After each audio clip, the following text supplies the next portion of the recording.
आप सभी आदरणीय को जय गुरुदेव। आप सभी को हार्दिक बधाई देना चाहूँगा। ग्राम प्रधान पद का जो चुनावी महोत्सव आया हुआ है, आपको अपना भविष्य चुनने का जो एक सौभाग्य मिला है वर्तमान में, तो उसी चीज़ की मैं आपको बधाई दे रहा हूँ। और जैसे कि हमारे महापुरुष हमेशा कहते आए हैं कि भारत की आत्मा गाँव में बसती है।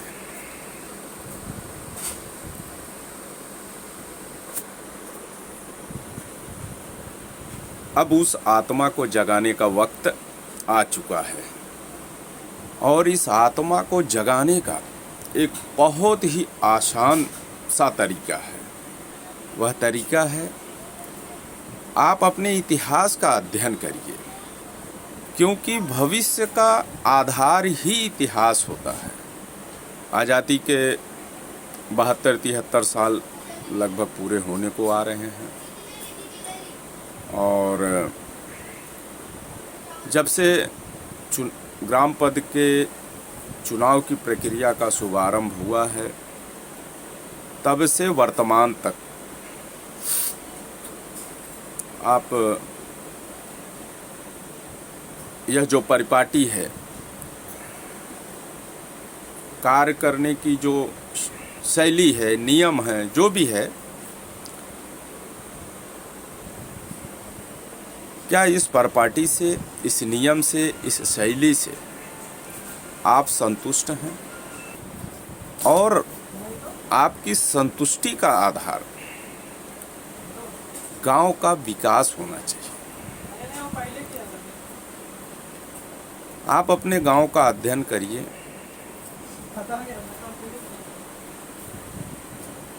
जो कि जीवन होता है उसे जल कहते हैं। क्या शुद्ध जल प्रत्येक घर में पहुंच रहा है, ऐसी कोई व्यवस्था है? क्या आपके गांव में बच्चों को खेलने के लिए मैदान की व्यवस्था है? क्या आपके गांव में पंचायत भवन है, जिस भवन में बैठकर अपने गांव की, अपने समाज की जो समस्याएं हैं, उनके निवारण किया जा सके? या गांव की जो समस्या है, यह जो परिपाटी है, यह जो पद है, इस पद पर बैठा व्यक्ति कितने प्रतिशत जो भी समस्याएं हैं, कितने प्रतिशत समाधान ढूंढा गया है? जो इस परिपाटी से, इस नियम से, अपने वर्तमान से संतुष्ट हैं, मैं उन्हें बधाई देता हूं। किंतु जो असंतुष्ट हैं, वे भी संतुष्ट हो सकते हैं, क्योंकि उद्देश्य नहीं बदला जाता है, तरीके बदले जाते हैं। केंद्र सरकार हो या राज्य सरकार, किसानों को सर्वोपरि हमेशा रखा है। किसानों के लिए विभिन्न प्रकार की योजनाएं संचालित की जाती हैं। क्या उन योजनाओं का गांव के किसान को जरूरत, रोजमर्रा की जो जरूरत है, उस क्षेत्र में लाभ मिला है? कृषि संपदा, पशु संपदा, वन संपदा, स्वच्छ जल, स्वच्छ वायु, देखा जाए तो यही जीवन है। ये हमारा स्वस्थ और स्वच्छ रहेगा, तभी हम अपने जीवन में समृद्धि की तरफ बढ़ सकते हैं। शिक्षा, स्वास्थ्य, संस्कार, रोजगार तथा खेलकूद। किसी भी समृद्धशाली समाज की यही परिभाषा होती है। यह इस क्षेत्र में सरकार की तरफ से जो भी योजनाएं आती हैं उसका लाभ 100% लेने के लिए आपको एकजुट होना पड़ेगा, क्योंकि कोई भी मिशन हो, जो सार्वजनिक मिशन होते हैं, उद्देश्य होते हैं, वह गांव के प्रति, समाज के प्रति जो भी हो, जब तक उसमें जन जन की भूमिका नहीं होगी तब तक हम कभी 100% सफल नहीं हो सकते। जैसा कि सर्वविदित है, लोग इस पद को अपनी प्रतिष्ठा को जोड़कर देखते हैं। सेवा के वादे करते हैं और इरादा भी रखते हैं, उनका प्रयास होता है। कौन नहीं चाहेगा अपने गांव का विकास करना? विकास कब होगा? जब सरकार की तरफ से मिलने वाली जो संसाधन है, जो सहूलियतें हैं, बिना उसके गांव का तो विकास नहीं हो सकता है। तो यह संसाधन गांव तक नहीं पहुंच पाया है, या पहुंचने का जो प्रतिशत है वह बहुत कम है। इसका प्रमुख कारण है समाज का बटा हुआ होना।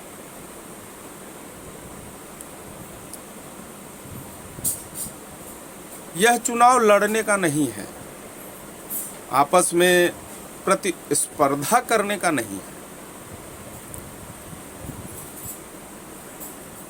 यह जो महत्वपूर्ण ग्राम सभा प्रधान जो पद है,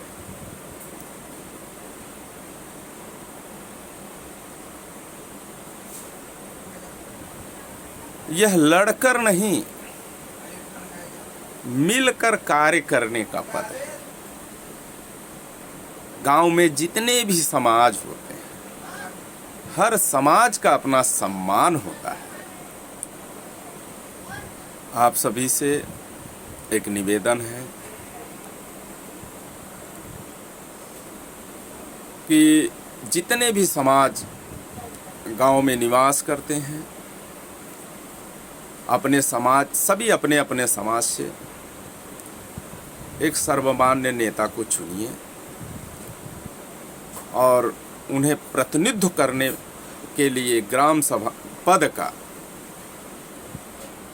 सभी समाज अपने अपने नेता को भेजिए, चुनकर भेजिए। क्योंकि जब तक सामूहिक रूप से इस पद का संचालन नहीं किया जाएगा, तब तक इस पद की जो महिमा है, इस पद की जो ताकत है, क्योंकि यह गांव की आत्मा है, और इस आत्मा को जगाने का प्रयास करिए और सर्वसम्मति से एकजुट होकर अपने गांव का नेतृत्व करिए। पद का सम्मान हर समाज में जाने दीजिए।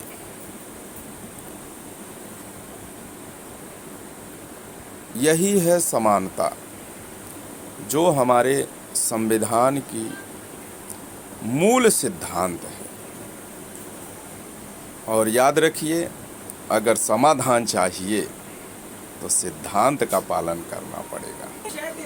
सौभाग्यशाली है वो गांव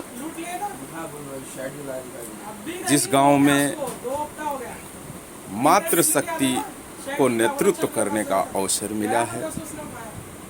मैं निवेदन करूंगा आप सभी से, आप अपने समाज की वही कैसे है, ये तनता वो तने उच्च शिक्षित, चमकेगा और चमकेगा। पैंट तो उसका अच्छा, समाज के प्रति समर्पित, पैंट उसका थोड़ा सिल्की है, देन फाइबर।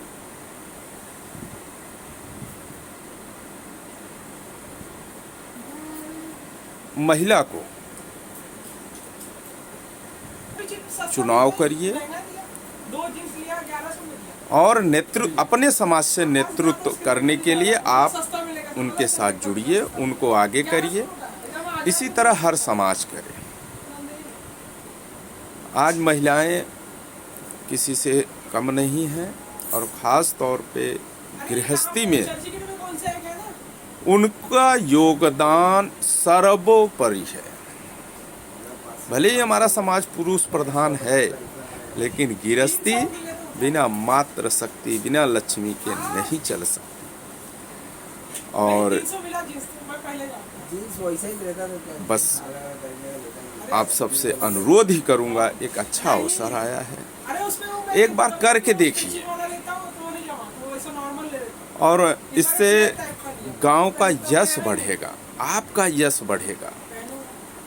और सुना हूँ सरकार की तरफ से आर्थिक सहयोग भी आएगा। आपके जो उद्देश्य है, जो ज़रूरत है गांव की, सबसे बड़ी समस्या पेयजल की, शुद्ध पेयजल,